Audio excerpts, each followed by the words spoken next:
In this question, we have to arrange the given compounds in increasing order of their solubilities in chloroform. And the compounds given here are sodium chloride, methanol, cyclohexane and ethyl nitrile. Chloroform is an organic solvent and we know that the ionic compounds are less soluble or they are insoluble in these organic solvents.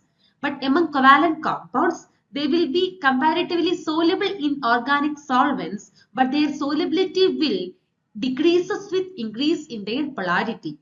So let's come to the compounds given here. The first one is sodium chloride. Sodium chloride is an ionic compound, so we can say they will be least soluble in chloroform. Now, among the other three organic solvents, the highly polar compound is ethyl nitrile, so they will be less soluble among these three.